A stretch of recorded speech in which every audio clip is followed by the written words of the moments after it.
গবেষণা অনেক আমাদের চেয়ে অনেক ভালো। আল্লাহ তার এই জ্ঞান আল্লাহ কবুল করে নিক। বলেন আমিন। আল্লাহ তার এই হাতকে দ্বীনের জন্য, ইসলামের জন্য কবুল করে নিক।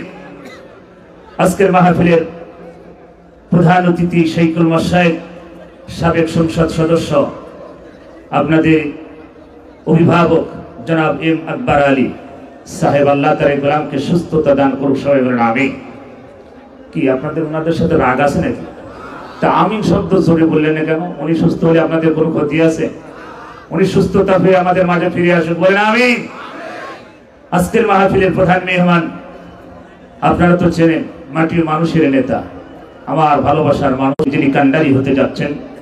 আল্লাহ যদি চাই, যিনি কবুল করেন, আপনাদের মুকুট হয়ে থাকবেন বড় ভাই বিশিষ্ট রাজনীতিবিদ আলহাজ মাওলানা রফিকুল ইসলাম খান। আল্লাহ তার এই গোলামকে হায়াতে তাইয়্যিবা সিয়াতে কুল্লিয়া দান করুক। সবাই বলেন আমিন। সরকারি আলোচনা রেখেছেন অন্যান্য উলামায়ে কেরাম। আজকের মাহফিলের প্রধান আকর্ষণ, যিনি অল্প সময়ের ভিতরে মঞ্চে আসবেন, আমাদের কুষ্টিয়ার গর্ব, বাংলাদেশের কোটি কোটি যুবকদের আইডল আলহাজ হাফিজ মাওলানা মুফতি আমির হামজা হাফিজাহুল্লাহ।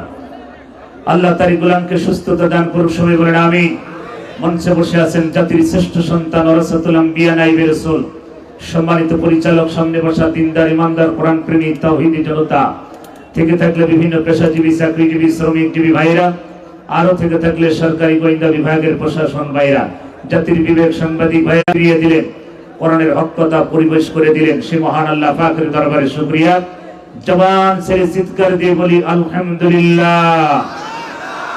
লাখো কোটি দরুদ বিশ্ব মানবতার মুক্তির দেশারি, ঘুরে ধরা সমাজের আহ্বার, আইয়ামে জাহিলিয়া যুগের আহ্বার, শাফায়েতের কান্ডারি জনাবে মুহাম্মদ রাসূলুল্লাহ। সবাই পড়ি সাল্লাল্লাহু আলাইহি ওয়াসাল্লাম। সম্মানিত উপস্থিতি, সময় কম। আমার ভাইরা, কোরআন হচ্ছে আলো, কোরআন হচ্ছে নূর। এই নূর যাদের অন্তরের ভিতরে নাই, তাদের অন্তরটা অন্ধকার। তারা আজকে চিন্তা করুন, কোরআনের সাথে সম্পর্ক না থাকার কারণে তারা আজকে অন্ধ জগতে তারা আছে। সম্মানিত ভাইরা, 6.5 কিলোমিটার লম্বা উহুদ পাহাড়, আর আমাদের বুকের উপরে যে পাথরটা চাপা ছিল, এই পাথরটা হচ্ছে লম্বা, হচ্ছে 15.5 বছরের রাস্তা লম্বা। আল্লাহ তার কুদরতে আমাদের এই বুকের উপরে পাথরটাকে, ইন্ডিয়ান পাথরকে, ঠিক ইন্ডিয়ার প্রত্যেকটি জাতির জন্য একটা নির্দিষ্ট সময় আল্লাহ বেঁধে দিয়েছে। কোথায় বান্দা পালাবার কোথাও জায়গা নাই। ইলা রাব্বিকা ইয়াউমাইযিল মুস্তাকর, একমাত্র পালাবার জায়গা তোমার রবের কাছে। জোরে বলেন আল্লাহু আকবার। এটা মাদ্রাসা, এটা হাফিজিয়া, নুরানিয়া, কওমিয়া, এটা মাদ্রাসা।